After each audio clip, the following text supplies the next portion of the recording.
Yes. A houndstooth coat? Yes. And you know what? When I put it on, No. I say, "Sit down, sit down, sit down, sit down, sit down. You're rocking the boat."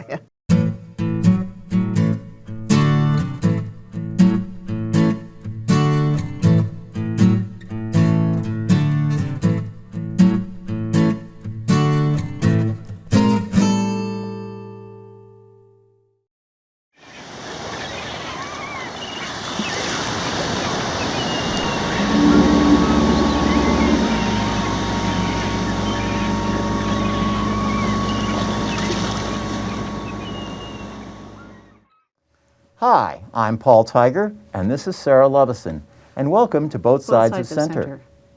Hey, wait, Paul. Oh, we don't need We don't need these stinking masks. All right. Mask mandate is over. Thank goodness.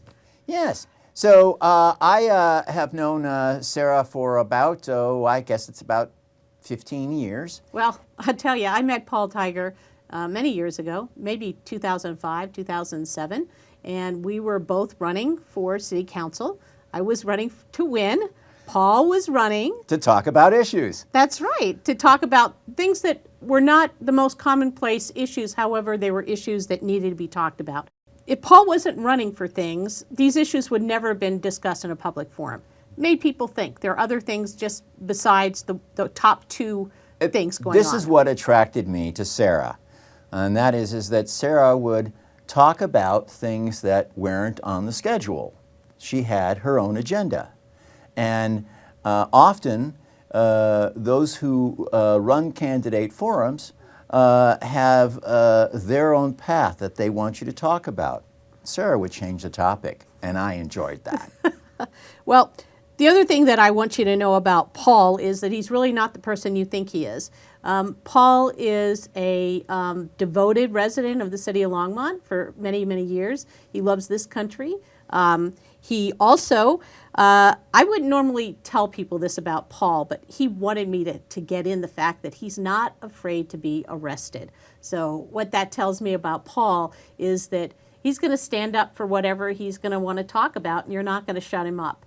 And I seem to admire recall that. you collecting petition signatures in a situation where you almost got arrested, and you faced right up to it. That's So- right, I did. So the other thing about Paul is that he's not afraid to challenge people. He's not, I think that not just not afraid to challenge people, but I think that with Paul, sometimes he says outrageous things to kind of push buttons and see whether or not what the level of reaction he can get out of See if you're people. listening.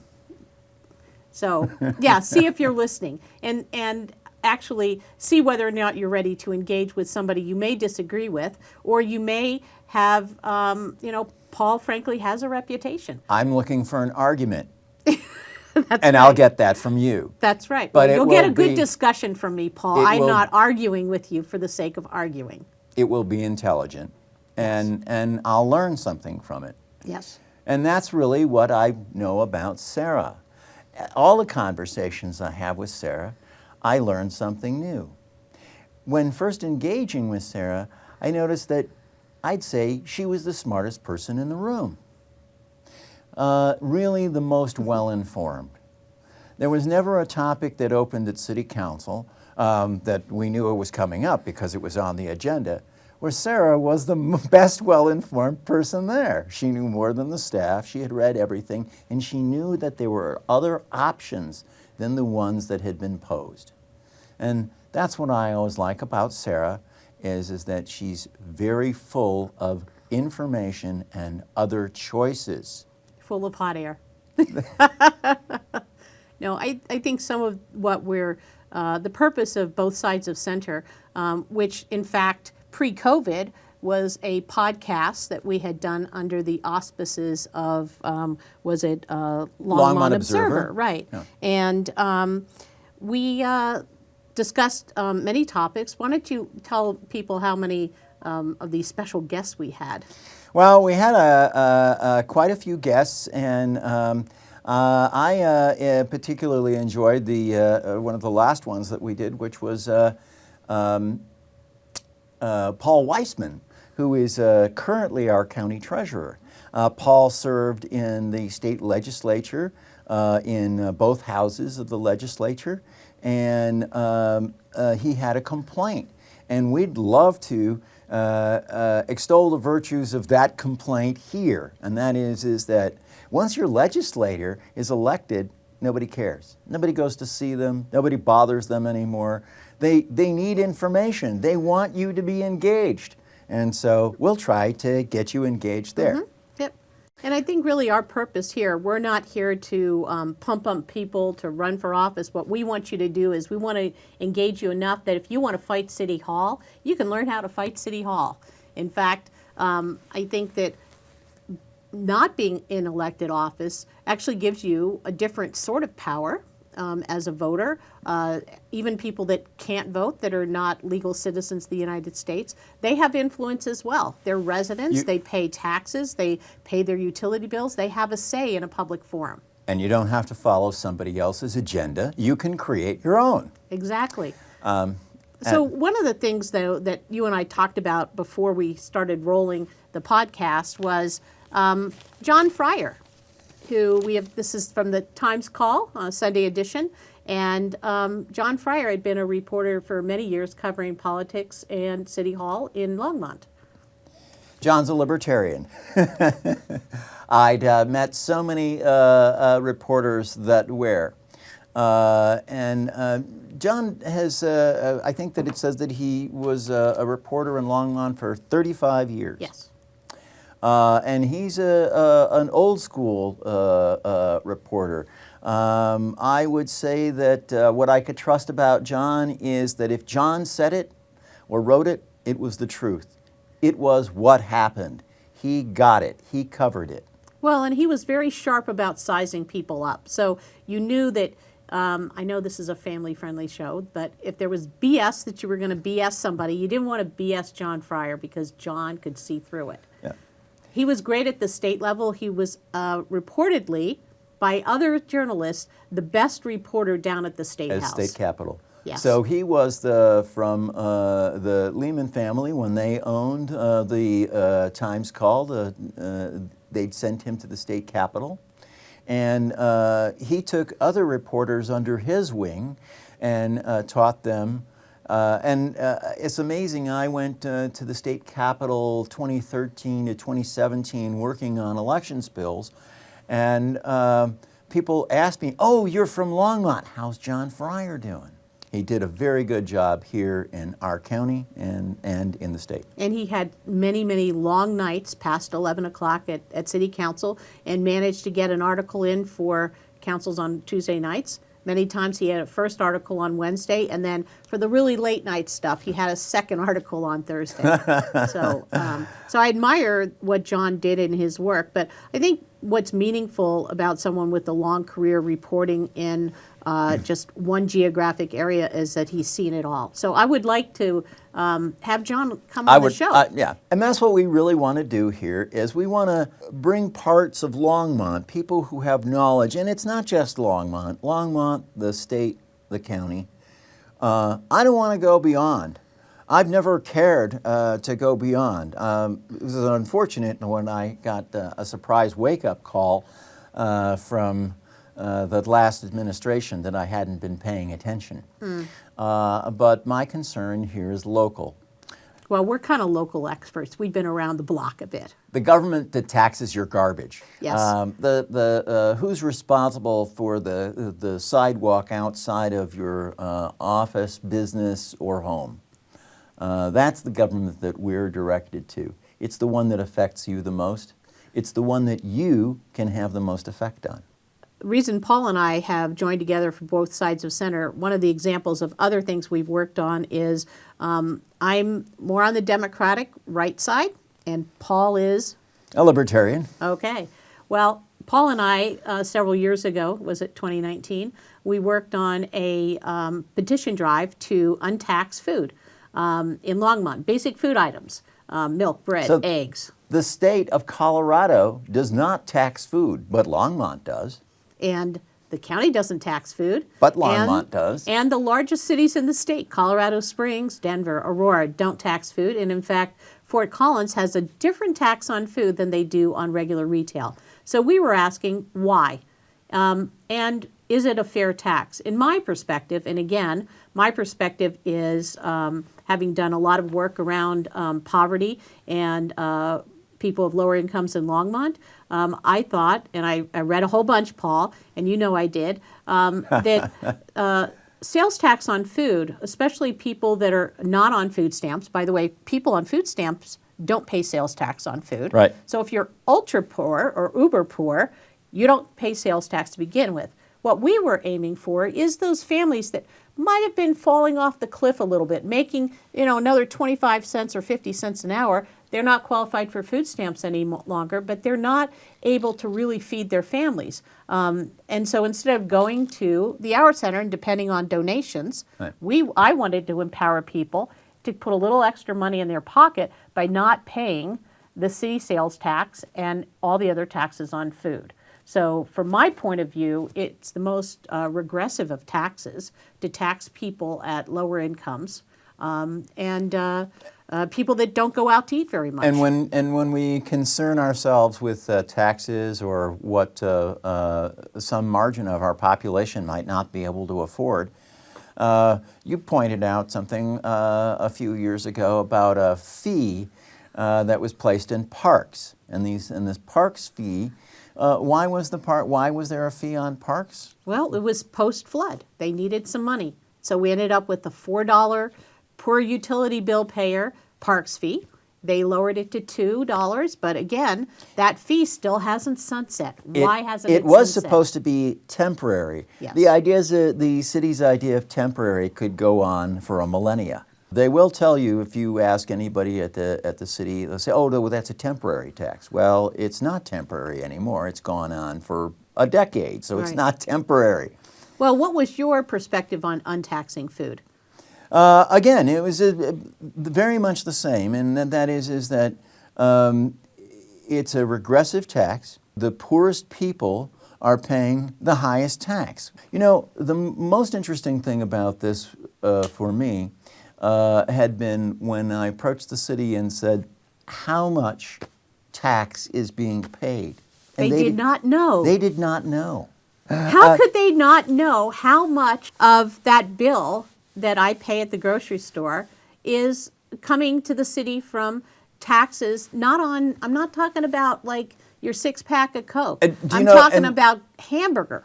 The justification for them not knowing was that had they known and they had all of this information, then that would actually be public information.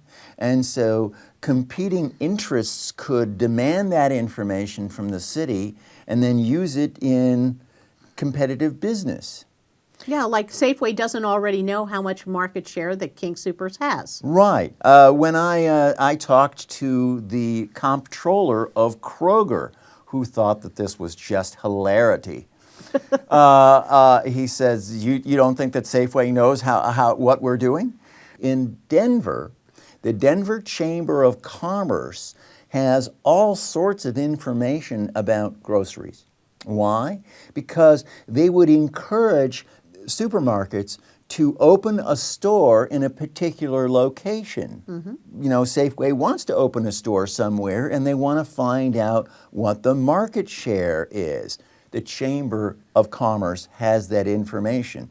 It doesn't here. The city doesn't have it. They don't want to have it. Pushback. We don't want to know because we might have to disseminate it to someone else. Well, I think that also it was seen by many city employees and city council people as a threat on the revenue stream of the city. But arguments that I made that have been successfully proved in other locations where the tax has been removed is that money that goes into the hands of someone making lower middle class or slightly above poverty level, that money doesn't stay in the bank sitting and accruing interest. It upgrades their life. It upgrades their life, and then they go out and they buy taxable items at retail.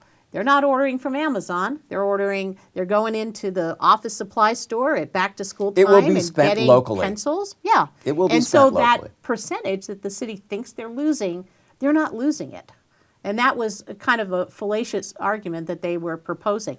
Plus, the inflation, the inflated number that they gave to how much tax was paid and generated for the city from just food was outrageous. One morning, I recall reading in the newspaper, I actually had someone call me and say, have you seen this outrageous number? And that's where they had estimated they were going to lose $75 million in grocery taxes. And I said, that can't be. That's not a real number. The number that we had come up with was $5.7 million. They took our number, spun it around, and took the decimal point out. I don't know. But then they couldn't prove that, and it really made them look terrible. But I think right now what's pertinent to the conversation is we are in an inflationary spiral now, and people now are going to suffer even further because of the regressive nature of this tax. So, you know, who knows? Stay tuned. Maybe someone else wants to take up the mantle of untaxing food. So I would say that, incidentally, when we talk about untaxed food, you asked me, well, what was my motivation? I had a motivation that was very much along your lines until I found the government was lying to me. Well, and I guess that looking back, or wait a minute, they didn't know that it was a lie because they didn't know how much money they had. Right. And I think it's always a relevant thing to question what's going on. And so I think one of the other topics Paul and I would love to dig into for everyone, and actually many of you who are older might remember Ross Perot, who ran for president unsuccessfully with all of his economic data, the big charts and everything. I love them. We're going to dig into the city budget. Right now it's March, and March is the time, not just for March Madness, but the March Madness that's going on in City Hall right now is all those department heads have put together or beginning to put together their wish list. And that wish list will be what is generated in the budget that's delivered by the city manager in August to City Council. And take a pause here for a second, because the people who are new to Colorado, who are unfamiliar with Tabor, might get a lesson. What is Tabor? Well, the Taxpayer Bill of Rights. And there's lots of parts of Tabor which people would love to repeal, but one of them is that the government cannot raise taxes without your approval. And this is really very strange to people who've come here, I know, from the Chicago area, Illinois. Yep. Okay, I lived in Illinois. The legislature there can raise taxes anytime it wants to. Okay, that can't happen In here. state and local government, we all have to balance the budget. We're not like the feds where we can run deficit spending. And that's what, when you were just talking about people are setting budgets, it used to be that they operated on deficit spending. So they would try to spend more than was in their budget so they would get more the following year. But that's not happening since Tabor. Yeah. Well, and I think that the city, there are some innovative ideas around budgeting, participatory budgeting. Budgeting for outcomes was something that was very popular when I was on council, and we were run through all these exercises about, you know, having your mission and your vision for the city being elaborated in the budget. In fact, most people say an organization's budget should be absolutely reflective of their mission and values. So if you're spending a lot of money on something that is not really lining up with your values, then that is not worth spending money on. Now, here's an interesting thing when we talk about budgets and spending and so forth. Did you see the council session? There's a reorganization at the police department, which is not very costly. It's changing roles of commanders and so on. The police chief says that the cost is about $275,000. He's doing major changes with a minor amount of money. Love to know more about that. I've actually tried to engage. The city has had a new spam filter that has been installed, and it has blocked out the domain for paultiger.com. No email from me can go to anybody in the city. Hopefully that will get fixed soon. Did they just click on yours? Paul, because you'll have to find some new emails to get to people. No, but I found that my Gmail address works fine. Great. Unfortunately, it has such a convoluted name, they're not Great. sure who it came from. Great, yeah. So I think that we're going to attack things like the budget. And also, I'm interested in how do we do civics in this town? I know coming up I'm going to be part of doing Democracy Day, Okay. which is a great day for high school students to come to City Hall and debate some hot topic issues that they've picked out. That's So done Sarah every got year. something started at City Council some years ago, which was, what do you call it, all forum night? I don't know what the... Open forum night. Open forum. Oh, yes, yeah. Okay. That was the first year I was on council that I suggested that, and it really initiated both from a longstanding tradition in New England of having town meetings. And also, when I lived in France, it was a tradition for French city council to every year come up with the first meeting of the year. Of course, they're French, so it's very civilized. There's cookies and wine and cheese and fruits, and everybody is welcome to come in and basically sit and say, well, what are our aspirations and goals for this year? What's working? What do I love about my city? And it's a very positive and affirming thing. Plus, you get to meet people you haven't met before and hear different voices. And what this did was I remember that people at the microphone who would come to public invited to be heard at the City Council. And mind you that that's something that occurs at the top and possibly bottom of each meeting, depending on what kind of meeting it is. That people can come forward and speak to the council. Although it has occurred in the past that council would respond, with the more recent council, that's not happening. So you will speak to the council, they won't respond to you. On open forum night, you'll get 5 minutes, and they'll engage with you. Yep, you're allowed to talk back. Yeah. People have questions, why is this happening? And they get an immediate answer. Or they're telling council about stuff that is happening that's cool in the city that Right. nobody, because John Fryer couldn't cover everything. That's right. You know, there's cool stuff happening, and did you know about this or that? And it's a great way for people to say, there's other stuff here besides just government stuff. But generally, it's the complaint line. But it is interesting that lots of new and cool things have come forward from Open Forum Night. Open Forum Night, of course, has been on the hiatus during COVID. Yes. And I believe that we're going to have another one soon. Yep, they postponed the one from January. Right. So we'll see what happens. And then it was designed simply to be, once a year in January, and now it was Twice a immensely year. popular, so now it's in July as well to catch up people that couldn't come. But it's a really wonderful way, and there's a lot of very good warm and fuzzy feelings. And it's between always people. telling to see which council member isn't there. Well, you hope that everybody can be there, and nobody wants to skip something nobody like wants to that. skip that. So the other thing I think we would, where our aspirations are, like the last time, to have some interesting guests. Right. I am big on communicating with your elected official. If that is at council or at the state legislature, the state government operates differently than the county government, than your local city government, than your water board. And if you want to understand what's going on, make changes, or be informed, you should know what those differences are.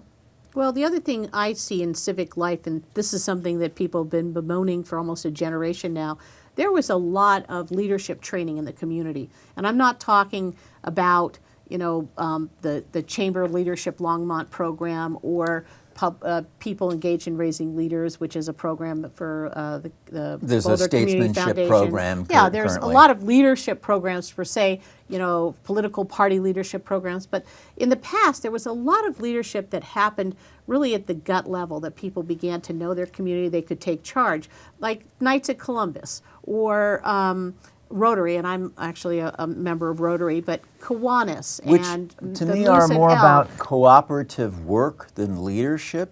So, Well, but it is leadership, because people learn how to put on a nonprofit event. They learn how to raise money in the community, and then they learn about how to distribute the money in the community. And the leadership role to me comes in to being able to be confident to take on a project.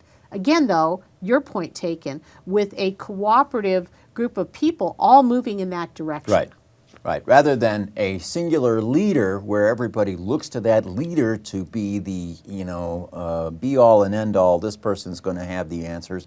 They have the vision. Let's follow them. What's wrong with your vision? What's wrong with your vision? Why can't you get together with a group of neighbors and create a group leadership program, group neighborhood watch programs, anything that is inclusive rather than one person, and let's see where he's going and follow him to the... Well, and I think that what you're pointing out, though, is that it's not going to last. If it's just one person, yes, very didactically, pushing it down, that's not going to last. And also terms. So you had 2 terms. You Yes. were in office for 8 years. Yep, and from day one, you got to get busy. That's right. Otherwise, the agenda of being on council, there's so much to do. You'll get bogged down in that. Yes. And that's, I think, also true at our state capitol. If you have a legislator who has an agenda that you like, you better go there and help them. Because otherwise they're going to get bogged down. Not only that, if you visit most of your legislators, you'll find out that they have an office and there's them in that office. And there's how many staff members? Zero. 0. You could be a staff member. You could learn an awful lot at the state capitol. I've done that. It's a lot of fun. Yeah. And I think the same way with city council. I always have been amazed by people, and the city government says, oh, there are all these meetings, neighborhood meetings on a zoning issue or this or that, and then it comes in front of planning and zoning, and there are neighbors there, and they show up and they rail, and what they should have been doing is Organized.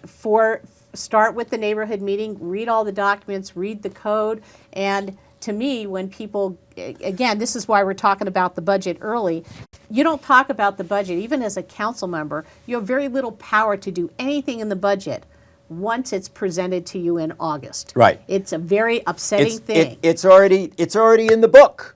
Just sign here.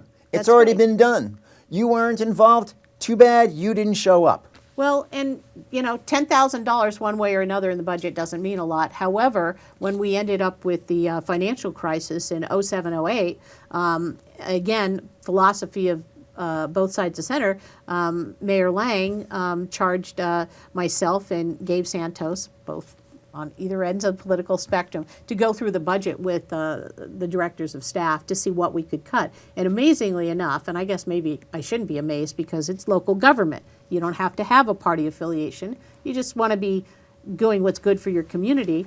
The proposal that each of us had for what to cut or what to diminish in the budget, about 60 to 70% of the stuff was exactly the same between the two of us. Right, right. And mind you, Gabe is a member of the GOP. And worked for congressmen Could have. in Washington. Yeah, Yeah.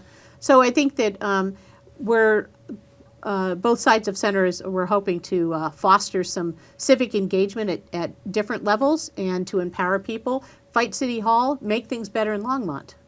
And you know what I'm missing about the council? Not that there should be more members of the GOP, but fiscal conservancy. Paul, I was a fiscal conservative. You were. Well, because it's people's money.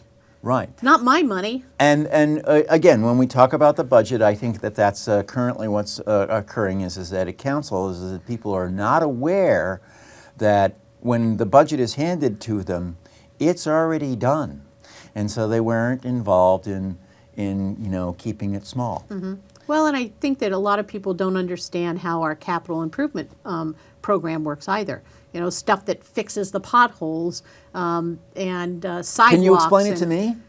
Well, yes. There's a list of stuff that gets funded, and there's the stuff that's partially funded and things that are unfunded. Right. And I always was curious for the unfunded stuff, where does that little park, whether it be Alta Park or Collier Park, those parks that have been no updates for 20 or 30 years, where are they sitting on the languishing of the unfunded or partially funded and never going to be improved again? Rockdale Park, Yes. a park near my house.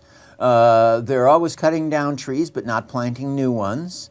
We've had a whole bunch of lots of parks newly built in new subdivision that, make this place look terrible. And we're always asking for upgrades and so on. Well, and everybody always wants to have a new park. New neighborhood, new park. That's great. The city has really, again, one of our values is to have these neighborhood parks, a system of parks that are small parks, larger ones, the regional level kind of parks, and we all love each of our parks for different reasons. And if I had to guess right now, just off the top, I'd say it's the mid-sized parks that have flown into. They're not getting a lot of attention. The small parks are, and these new huge parks are. Yes. But there's... And the new huge parks have to generate revenue. So there's, So I say, well, wait a minute They're spending now. in revenue for the budget. You've got this extra fee on the parks. What are you doing with it? Ooh, that might be something that we'll dig into. Yeah. I'll tell you that there's a topic that you and I are going to hit, which is the charter. Yes. And our city charter has not been touched except for very small changes since it was written. 1968. Oh, earlier than that. Oh, yeah? I thought it was 61. Okay. Anyway, I think we're one of the few cities in the state of Colorado who has never done a large charter review. I think 68 is when we were incorporated. Oh, whenever we were incorporated. So we have a whole chapter in the charter of incorporation, Do we need that anymore? So here's a thing that's in the charter that we both have a lot of fun with, and that is that Longmont should not be a charity, and that we should not give charitable contributions to charities.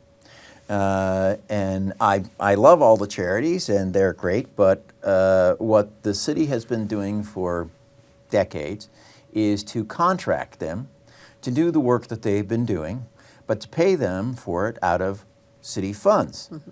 I have a pretty big disagreement with this, but... Well, and my perspective on that is that when we had that very hard economic downturn in 07 and 08, and we actually there were people that needed the human and social services much more. Right. We didn't have Housing. a capacity to help people when that turn of events affected the city so much. Right. And so my perspective is you have to kind of float it a little. When the times are good, maybe you squirrel away some money. And when the times are bad, then you have that money to reserve. Then let's to write keep it into moving. the charter and not Instead of violate the charter. Or instead of it used to be a flat percentage. A lot of people don't think the flat tax works. Some people, we're not going to get into the national flat tax debate. Right. However, in some things, flat, spending limits are fine. But again, you have to be able to accommodate in the budget to respond to needs pretty quickly. And again, at the local government level, you're the most flexible, you're the most nimble. Right. A lot of Longmont has a great deal of non-for-profits that aid and support both city residents and the city itself, city government. And I'd love to examine some of those and have some of those, the leadership of those non-for-profits to come and talk to us. And, the other thing I think everybody's been talking about is the crunch in housing. Attainable housing, affordable housing, whatever you want to call it, we've got a crisis in our town. And it's not just now. This crisis has been happening for the last 15 years. This morning's newspaper, something that we've seen before, but there's Vivio, which is a company that has bought what used to be the Best Western Hotel on Ken Pratt, and they're going to turn that into apartments, which is actually pretty stunning because as a hotel, it was probably had the least occupancy. It was not well occupied, and so and the convention center that was associated was Is now a church, I is believe. now a church. Was sold Yes. to a church, so that is being redeveloped into something else. Yep. Well, we can't say that. Oh my gosh, we don't have any hotels because we look around town and we have have some lots of hotels. nice, modern, new hotels. Yes, great. So, Paul, I think we've covered what we wanted to cover for this first segment. So And- I really hope that you come back next week. And will I see you here? You know what? Just tell me the day. Okay. And I think that we're going to, we have Both Sides of Center on Twitter. And I don't remember all of the different things that we have. We'll post it somewhere. I know. You can send us email at bothsidesofcenter@gmail.com. And we can look at a suggestion list. But we'll put up a web page and with some timing and future guests. Yes, that would be fun. All right. Thank you. I'm Sarah Levison, And I'm Paul Tiger. and we're both sides of center.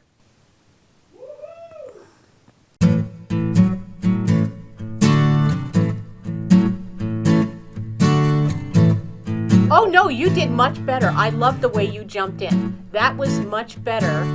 That was much better than having one another. I just went, and No. melted.